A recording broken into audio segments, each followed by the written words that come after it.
Caylee Anthony died during the month of June, but they can't pinpoint an exact day of death. And that degree of uncertainty could give Casey Anthony's defense a point to argue, according to a forensic entomologist. That's because investigators believe Casey Anthony dumped her daughter's body in the middle of June. You could easily have an argument that would take you closer to the end of June, and someone could easily argue something closer to July. Regardless of any potential defense arguments, the time frame of death information is helpful to the prosecution, because either way, it shows the child was dead prior to the date she was reported missing.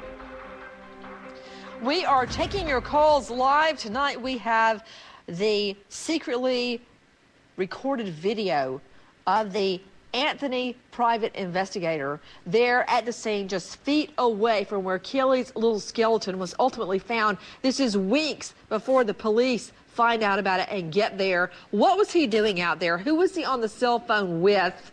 Why hasn't he already turned over those cell phone records to police? Liz, do we have the remainder of that queued up? Okay, Kathy Belich, again, I understand that the private investigator, Dominic Casey, has met with police. Did he hand over his cell phone records? I don't know whether he has volunteered his cell phone records. Obviously, that's something the investigators would want to look at right away. I understand he has at least possibly as many as 3 cell phones and used different ones on different occasions. That's according to Jim Hoover, the private investigator who took that video, and he passed that information along. Natisha Lance, our producer, also at the crime scene. Natisha, it's my understanding police are still trying to get their hands on his cell phone records. True, false? That's what I'm hearing as well, Nancy, that they are still trying to get their hands on his cell phone records, which have not been turned over as of yet. So, my big question is, why hasn't he turned the cell phone records over if there's nothing to hide? Okay, let's take a look at this just obtained video. Is this the direct link between little Caylee's body and the tot mom? Here you see the Anthony private investigator digging, looking, searching, poking down into the dirt as if he's looking for something buried. This is just feet away from where little Caylee is finally found. Here he is emerging from the woods, talking into the cell phone, just as Kathy Belich described for us.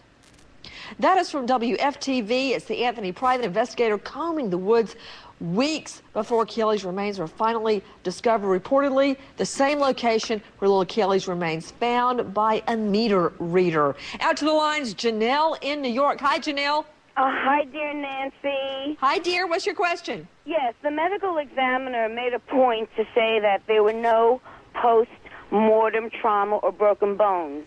She never mentioned any broken bones made while the child was alive. Interesting, too. Dr. Michael Bell, Palm Beach County Chief and Medical Examiner, joining us out of the Florida jurisdiction. Dr. Bell, would the medical examiner be able to tell whether a bone was broken pre or post-mortem? They may be able to tell whether or not it was broken pre-mortem. Yes. How? Well, they look for any hemorrhage within the fracture site itself. A hemorrhage? Or if there's any whoa. Hemorrhage, would that require soft tissue? No, not in the bone. And also they might see if there's any healing. That would certainly indicate that it occurred prior to death. Okay, doctor, when you say hemorrhage within the bone, what do you mean? Within the bone itself, it's a tissue as well. But this was completely skeletonized. Would there be tissue? Bone is a tissue. Bone is a tissue? Yes. Okay, I've never thought of bone as being a tissue. Yeah, when you say hemorrhage, do you mean bleeding? Blood, yes. Or the remnants of blood, or the staining by blood. So 6 months later, you could still find that? Yes. Interesting, doctor. You have just illuminated me on a new subject. So 6 months later, the medical examiner could possibly tell whether a broken bone had been broken pre or post death. Yes. Wow. Okay, back to the lines. Alice in Florida. Hi, Alice. Hi, Nancy. How you doing? I want to thank you for giving us the facts and for sharing your children with us.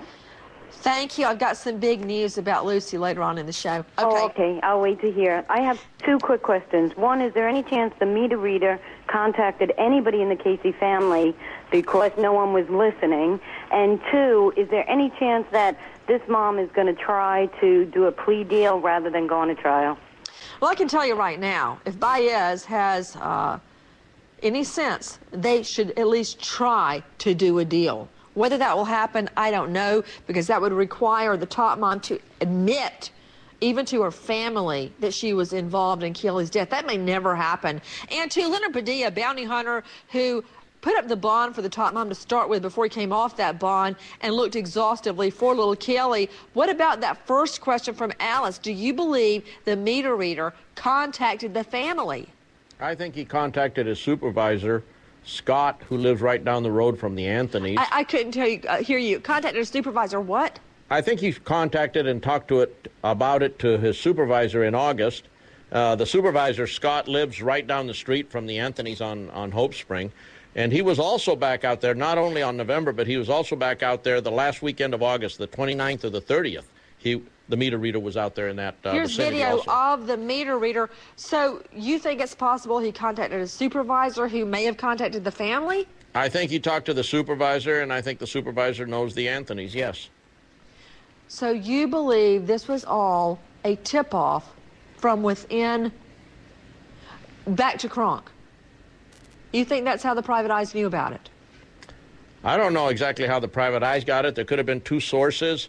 In other words, Kronk wasn't getting the job done, so let's get the private eyes out there. And then finally when the private eyes... See, the private eyes were just 12 feet from the body, but the body was submerged in a pool of water at that time. There was water there. Let's Unleash a Lawyer is joining me tonight. Veteran trial lawyer out of the San Francisco jurisdiction, John Burris, and high-profile defense attorney out of New York, Richard Herman.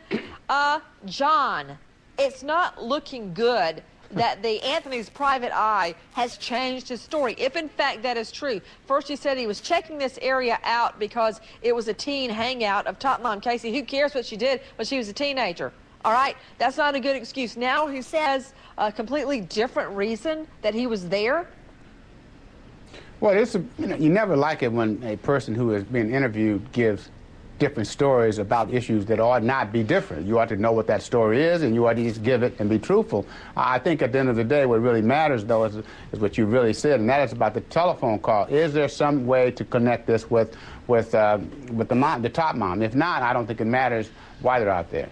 Okay, we'll be back with Richard Herman's analysis in just a moment. We are taking your calls live, but very quickly, I want to tell you about tonight's case alert. A Missouri woman sentenced to life without parole at the age of 18 in the shooting death of her own father, now set to walk free. In an exclusive jailhouse interview here on Nancy Grace, Stacey Lannert says she killed her father after years of sex abuse, starting when she was just 8 years old. Missouri Governor Matt Blunt commuting Lannert sentenced to 20 years. She's already served 18. She's now eligible for immediate conditional release.